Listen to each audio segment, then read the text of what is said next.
Hilary, welcome to the show. Love to have you on. Good afternoon, Michael and co. I'm seeing you. You've got a nice... You're in an office somewhere, are you? There's blue sky out the back, or is that a painting? Yes. No, that's Dunedin. There is a painting. Separately than that, there's a pot plant, which is tropical. Yes, there and certainly blue is. sky, which is Dunedin's blue sky. Oh, there you go. There's blue sky in Dunedin. That's a good thing. Hey, listen, I was sort of at the start of the deluge, in actual fact. I was driving out of Dunedin on Thursday afternoon when the deluge started to commence. It seemed the overwhelming impression that I got is that the last time something like this happened, Dunedin South got flooded to a damaging degree. This time, you've pretty much coped with it. Have I got that wrong? Yeah, no. What happened last time was there was some infrastructure issues, and the council acknowledged later that some combination of having a broom that didn't...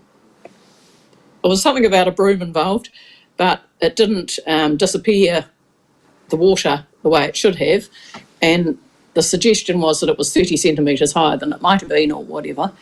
However, this time, the infrastructure coped well, the drains coped well. We've spent a lot of money in Dunedin on drains and things, and the water just kept coming out of the sky. So some of the low-lying places just got a bit flooded. But not a whole orchard. You will have noticed on the news and things that the same photos over and over again. Yes, it wasn't I did. like Yeah, hundreds of... Yeah. And people in their gumboots, and the water was hardly covering their toes of their gumboots. You didn't need thigh-high gumboots to be wandering about, really. Now, I did note that the media all headed to one particular street to try and get the worst. It was sensational as the worst kind, actually. And Surrey Street, which I think floods. God, it floods whenever it rains, really, doesn't it? Or certain parts of it? Yes, well, it's partly because there is some, when the drains get overwhelmed, at Surrey Street there's a connection between where other parts of Dunedin come into that collection point, and then they disappear off down to the sewage treatment and other stations and things. So it's a particularly bad place. The lying part is actually Tahuna, which is part of South Dunedin, but isn't the... Surrey Street's caused by a slightly different thing, but so the Dunedin City Council properly was saying treat all water as if it could be contaminated, since some of it clearly was. Okay. Now, the other thing that I wasn't here last week. I had a week off, as you know. But in that week, you had this extraordinary march in Dunedin where allegedly 35,000 people turned up. Oh, if the 35,000 people turned up, I'll eat my hat, but there you go.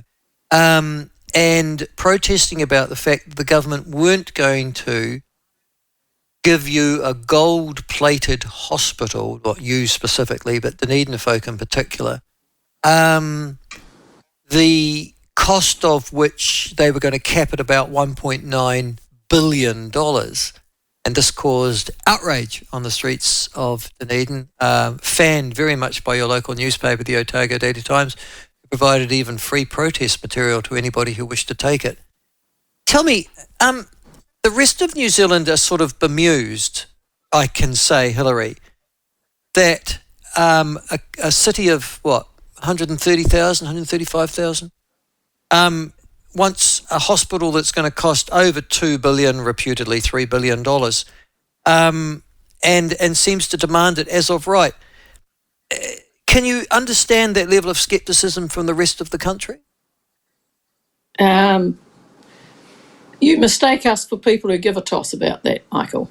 The reason it being that what has really got people going, fuelled by the left and people who weren't themselves building the hospital, and they would have struck the same thing. The Labour Party would have had the same thing. It's the cost overruns and things. It's that they promised that they would build it, and the national government, before it came in, said, we will build this according to these specifications before they got in. So they'd been lied to. It wasn't just a generally will be good for you and things. It was a promise made by an incoming government. Now, those 35,000 people, I don't know what you'll probably know better than me the voting stats in Dunedin, but you would think, to listen to them, that those 35,000 all voted National instead of Labour and have then been tricked into doing so. But it isn't about whether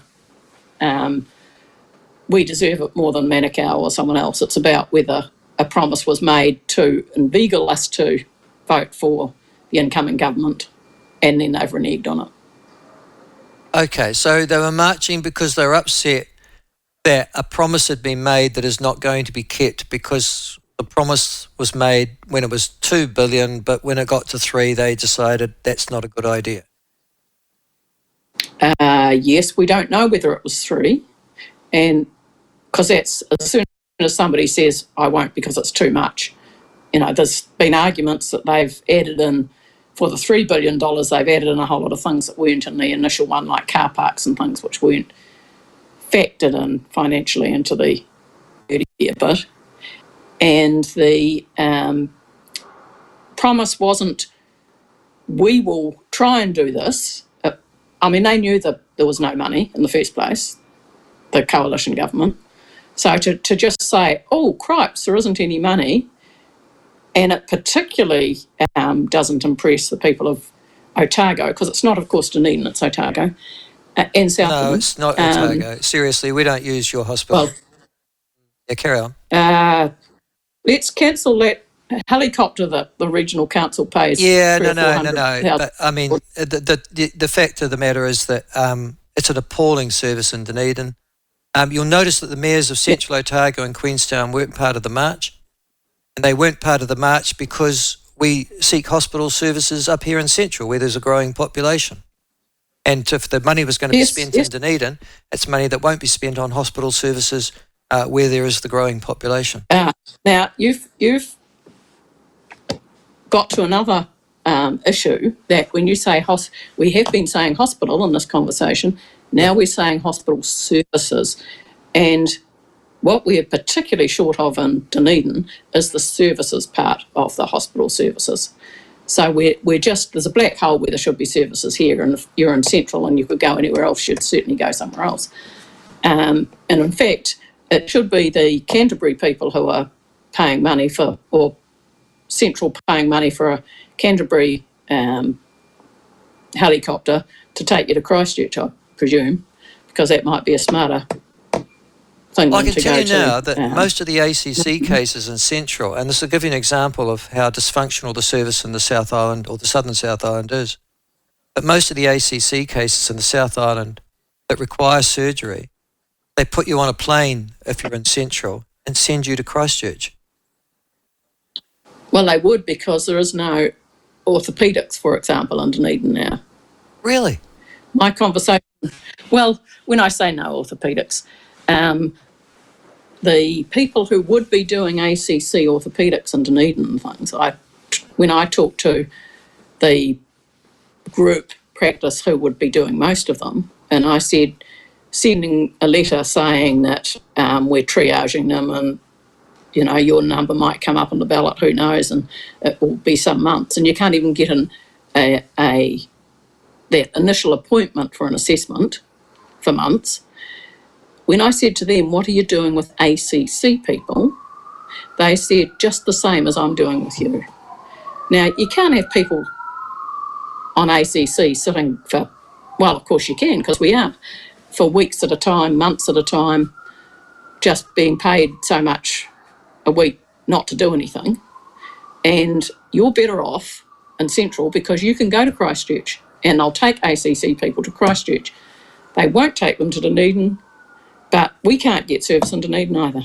So it's the services, all this stuff about the hospital, we'd be better to focus on the services than the hospital.